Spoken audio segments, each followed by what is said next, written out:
Welcome to the Deep Dive. Today we're really digging into a story that's incredibly complex and important, the transformation of Egypt. Right, how it went from this, mid-20th century leader of Arab nationalism. Exactly. To where it stands now, geopolitically speaking. It's a dramatic shift. It really is.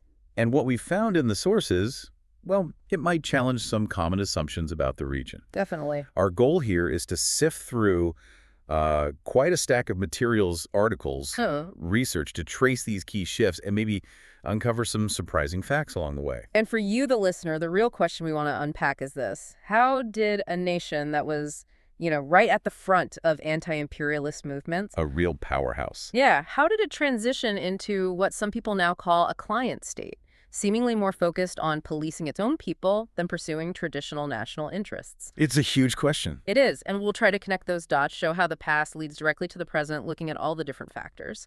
Okay, so to really get a handle on this, we have to go back to the era of Gamal Abdel Nasser, right? 1956 to 1970. The Nasser years. Absolutely fundamental. He wasn't just a leader, he was this powerful symbol of anti-imperialism across the Arab world. An icon, really. Think about it. Nationalizing the Suez Canal in 56. Hmm. I mean, the global impact of that. Huge. And he actively supported liberation movements like Right. the FLN in Algeria. The National Liberation Front. And his Voice of the Arabs broadcasts. Yeah, They resonated everywhere, especially at things like the Bandung Conference. that non-aligned movement perspective, yeah. And domestically. He pushed these really ambitious socialist programs, Yeah. land reform, social uplift, Things like unprecedented access to housing, free education. free education, yeah. Even scholarships for other Arab and African students.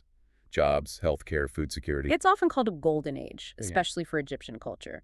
Theater, film, music, Egypt dominated the Arab scene. A real cultural high point. It was. But that golden age narrative, the sources complicated a bit.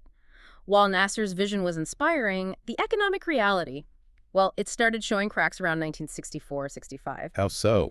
Well, real wages, they'd been going up, but then they plateaued and actually fell. Inflation really took off after 65. What? And investment, it basically halved by 1967. But the killer blow, the real turning point everyone points to, was the 1967 Six-Day War. Devastating. Absolutely crushing defeat for Egypt. Lost Gaza, lost the Sinai. The military cost was enormous, and the war debt just piled onto an already struggling economy. So that war is often seen as the undoing. Many sources call it the economic undoing of Nasserism. It massively strained those social programs. Plus, you can't forget the cost of getting involved in the North Yemen civil war either. That drained resources too. Right. So Nasser's vision is under massive strain. The economy's cracking. Then the war. And then Nasser himself dies in 1970. A watershed moment. And it opens the door for Anwar Sadat, who just takes Egypt in a completely different direction, almost a U-turn. A radical shift, yeah. He kicks out the Soviet advisors. Which was huge geopolitically. Massive. Yeah. And turns squarely towards the United States for weapons, for aid. And he starts this policy called infitah. The opening up. Exactly. Opening the economy to foreign investment with Western backing, which, okay, brought in a lot of cash. Sounds good on the surface. But the price was steep. Egypt essentially dropped its whole pan-Arab solidarity stance and, crucially, made peace with Israel. Okay, so let's unpack that cost. What did Egypt actually give up, according to the sources, for this new Western alliance? Well, the most immediate thing, spelled out in the 1979 Camp David Accords, was basically trading diplomatic independence for guaranteed U.S. support, military and economic. And the numbers involved are just staggering. Aren't they? Since that peace treaty, we're talking over $50 billion in U.S. military aid and another $30 billion in economic aid, all under the banner of, regional stability. 50 billion military, 30 billion economic. Since 1978, it's not just the amount, it's how that aid basically became Egypt's main geopolitical anchor, right? Pulling it away from pan-Arabism. Absolutely. It fundamentally changed the strategic calculation, but there was another cost, maybe deeper, which was the social unrest that came with policies like infitah. Like the bread uprising. Exactly, 1977. The government cuts bread subsidies, people pour into the streets, and the government actually has to back down. It shows the tension. So Sadat's big trade was give up Arab leadership, give up the Nasser rhetoric, and in return get U.S. patronage and military security.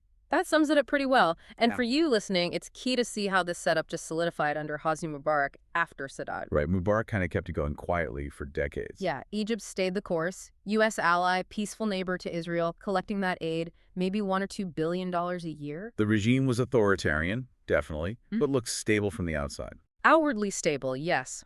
But internally, by the 2000s, you hear these reports.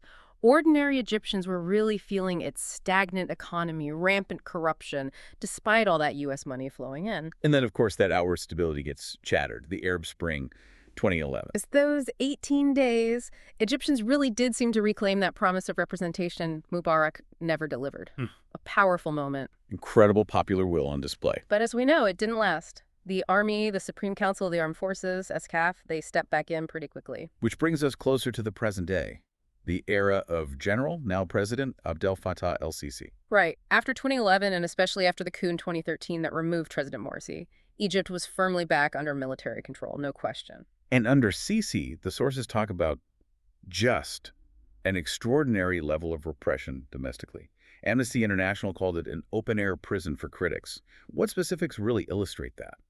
The reports are pretty stark. Human Rights Watch found that just in the first year after Sisi took power, July 2013 to May 2014, over 41,000 people were arrested or charged. 41,000. Yeah.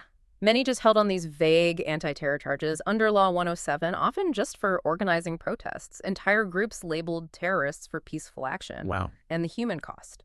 An Egyptian investigation found at least 90 detainees died in police custody just in the first 11 months of 2014. 90 deaths in custody. And the legal system itself has been bent to serve the regime. Laws passed in 2017, 2018 let security block hundreds of websites with no oversight. New anti-terror and morality laws are so vague, almost any dissent can be criminalized. So the picture painted is a state almost obsessed with policing its own people, rather than focusing on, say, the economy or social issues. That's very much the impression the sources give. And the really striking thing is this level of domestic crackdown happening alongside what the sources describe as unprecedented foreign backing. Is there a connection? Does this imply approval or enabling from powers like the U.S.? The sources draw a very clear line. Look at the Biden administration. They reaffirmed that old U.S.-Egypt deal, approved the full $1.3 billion military aid package in 2024 without the usual human rights conditions attached. And the justification. Explicitly stated, Cairo would help finalize a ceasefire agreement for Gaza and generally support U.S. security goals in the region. So the aid effectively becomes an unconditional subsidy for Egypt's army. That's how analysts describe it, and they point out this stark disconnect, right? Washington talks about championing democracy, but pours billions into allies with, frankly, poor human rights records. One commentator called it America's $50 billion blank check, the military aid since '78, plus the $30 billion economic, making the U.S. kind of complicit. Deeply enmeshed, certainly. The sources suggest Egypt's generals have effectively become the ultimate U.S. clients. Okay, so in return for this support, this patronage, the Sisi regime acts, as the sources put it, dutifully on the regional tasks assigned by Washington and Jerusalem. Right. Which means security forces are often focused outward towards Sinai, towards Gaza, rather than inward on public needs. And don't forget, the military's own economic role has ballooned. They're contracting huge chunks of infrastructure, housing projects. A military economic complex. Very much so. And their longest-running military operation now is that counterinsurgency in North Sinai. What's the strategy there? It seems to be more about containment rather than resolution of the jihadist threat. And Sisi is very open about justifying harsh measures as anti-terror. Any grievance expressed is seen as a potential threat to his power. It's a mindset that treats parts of the population almost like enemies. Which leads us straight to what the sources call Egypt's fixation on Gaza. We need to understand the practical role Egypt plays in the blockade there. Absolutely critical. Since Hamas took control in Gaza in 2007, Israel imposed its siege and Egypt. It immediately closed the Rafah border crossing and has kept it largely closed to normal traffic ever since. So Israel and Egypt together effectively turned Gaza into, what human rights groups call an open-air prison. yes, And the sources show Cairo's actions really align with U.S. and Israeli goals here. Very closely. When Cairo does express solidarity, it's usually symbolic, carefully limited, like the foreign minister condemning Israeli violations of international law at that Paris Aid Conference in 2023. But no real action followed. Exactly. Compare that to practical examples. June 2025, this multinational group of pro-Palestinian activists tries to march to Gaza through Sinai. What happens? Egyptian police just arrest or expel them, seize passports, deport foreigners. So much for solidarity in practice. Right. There was even a U.S. official reportedly complaining that Egypt was blocking aid at Rafah, suggesting it go via Israel's crossing instead. Yeah. It shows how Cairo enforces the siege, cracks down on any local protests about Palestine, sticks rigidly to that 1979 peace deal framework. And the aid that does get into Gaza. It only comes through tightly controlled routes, always with Israeli permission. And Egypt sends its own aid sparingly, maybe partly to help Israel's own calculations, like keeping Gazans steadfast in place, preventing a refugee crisis Egypt doesn't want. And the official language has changed too. Less firebrand rhetoric. Considerably softer. Officials condemn civilian suffering, sure, but often on both sides, urging ceasefires in neutral terms. You don't hear that old language of liberation or end the occupation, much that might upset Washington or Tel Aviv. So it seems Egypt complains about the humanitarian side, but ultimately toes the policy line set elsewhere. That's the picture. Complains about humanitarian conditions, but submits when it comes to policy. They ensure the obligations under the U.S. brokered order are met. Clamping down hard on any potential angry mobs against Israel is part of that. So suppressing dissent inside Egypt is also about controlling the narrative regarding external alignments. You can certainly interpret it that way, preventing popular movements that might challenge the government's pro-Western, pro-peace treaty stance. Okay, so as we wrap up this deep dive, the trajectory of Egypt is just striking, almost hard to believe sometimes. It really is. And the evidence we've walked through seems to point toward a pretty sobering conclusion.